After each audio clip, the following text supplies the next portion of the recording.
I should have never answered that message. If I had ignored it, maybe things would be different. But when you see a text from an old classmate, the kind of friend you haven't thought about in years, your curiosity gets the better of you. Let's meet at the old school, tonight. That's all it said. No name, no explanation. Just those words. I drove there just before sunset, half expecting a stupid prank. The school looked almost the same from the outside. Brick walls, tall gates, the faint echo of children's laughter that my memory filled in. For a second, I actually smiled. It felt almost comforting, like stepping back into a place frozen in time. But the moment I pushed open the heavy doors, everything shifted. Inside, the light disappeared. The polished floors I remembered were cracked and swollen with dampness. The walls bled with mold, peeling paint curling off in long strips. The air reeked of something sour, old paper, dust, and rot. It was as if I had walked into another world. I thought maybe the electricity had been cut off. Maybe the building had been abandoned for years without me realizing it. Still, I walked further in, calling out softly, "Hello? Anyone here?" The sound of my voice didn't echo. It just died. The first classroom door I passed was half open. I pushed it gently and peeked inside. My stomach twisted. The room was full of figures, frozen in their seats. At first I thought they were people, that maybe the school had set up some kind of bizarre exhibit. But as my eyes adjusted, I realized they weren't people at all, mannequins. Every desk had one sitting there, dressed in outdated uniforms, their blank faces tilted slightly forward as if they were paying attention to an invisible teacher. The silence was suffocating, but what unsettled me most was how real their poses looked. One had its hands folded neatly on the desk. Another had its head turned toward the window, as though distracted. I stepped back into the hall, heart pounding. It had to be a prank. Maybe my classmate was behind this, trying to scare me. That's when I noticed something else. At the far end of the corridor, beneath a flickering fluorescent light, stood a tall figure in a suit. Its skin, or whatever passed for skin, was smooth and pale, without a single feature. No eyes, no mouth, just a blank oval staring straight at me. I froze. It didn't move, neither did I. For a moment, the entire hallway seemed to hold its breath. Then, as the light above it sputtered out completely, the figure was gone. I should have left right then. I should have turned around and run for the exit. But something pulled me deeper into the school, like invisible hands urging me on. And I kept walking. The further I walked, the more the building seemed to twist around me. The hallways didn't line up the way I remembered. Some stretched on far longer than they should have, while others ended abruptly in walls where doors used to be. My phone had no signal, no clock, just a black screen that refused to turn on. I passed another classroom. Inside, more mannequins sat in silence, but this time, they weren't facing forward. They were all turned toward the door, toward me. Rows of eyeless, featureless faces fixed on my presence. I swear their heads hadn't been angled that way before. I whispered, "This isn't real. This isn't real." But the words felt flat, fragile. As I backed away, the scrape of wood echoed behind me. I turned and saw a desk sliding across the floor inside the classroom. Slowly, as if pushed by an invisible hand.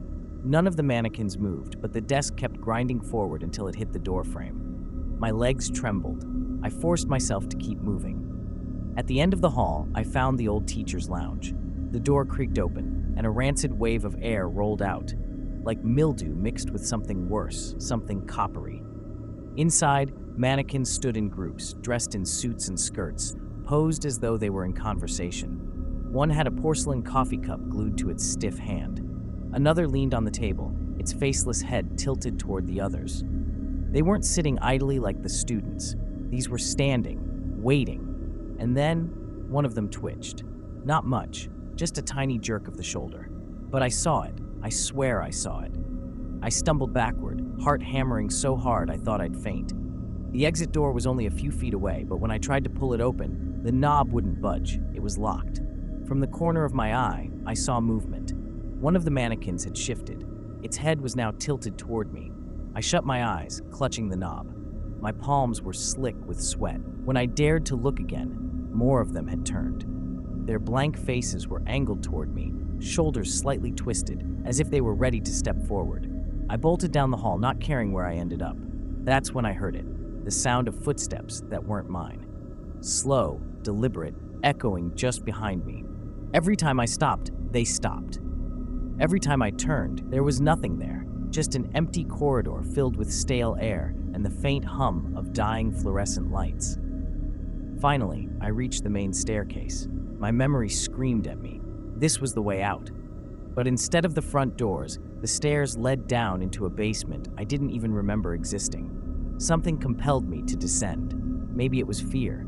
Maybe it was the thought that the real exit was hidden below. But as I stepped onto the cold concrete floor of the basement, I realized the truth. I wasn't going deeper into the school. The school was pulling deeper into me. The basement was nothing like the rest of the school I remembered. The walls were raw concrete, slick with condensation, and the air was heavy with a metallic taste that clung to the back of my throat. A single light bulb swung overhead, its chain creaking, throwing shadows that seemed too large for the space. Rows of old desks were arranged neatly in the center of the room, like a makeshift classroom, and sitting at each one, perfectly still, were more mannequins. Dozens of them. Their blank faces reflected the pale light angled toward the front of the room. At the blackboard stood a taller mannequin in a dark suit, just like the figure I'd seen in the hallway. My stomach dropped.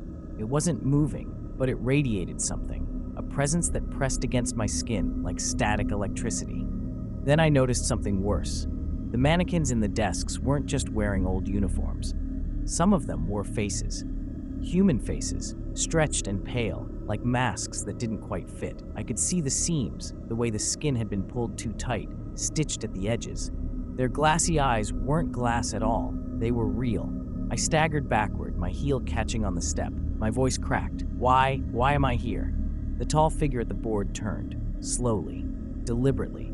No sound, no breath, but I felt the movement like a weight pressing down on me. The mannequins at the desks shifted too, their stiff limbs creaking as they turned in unison to face me. I couldn't move. My body refused. That's when I heard it. A whisper, low, hissing, coming from everywhere at once. It sounded like my name. Over and over, dozens of voices layering together, spoken through mouths that weren't mouths at all. I clutched my head, screaming, but the sound was swallowed by the dark. The tall figure took one step toward me. Its featureless face rippled, like something pressing from beneath the surface, trying to break through. For a split second, I thought I saw eyes forming, familiar eyes, from someone I used to know, my old classmate. "We've been waiting," the voices whispered. The lights snapped off, pitch black. I couldn't see, but I could feel them closing in. The scrape of wooden chairs, the shuffle of stiff legs, the cold air of motion around me.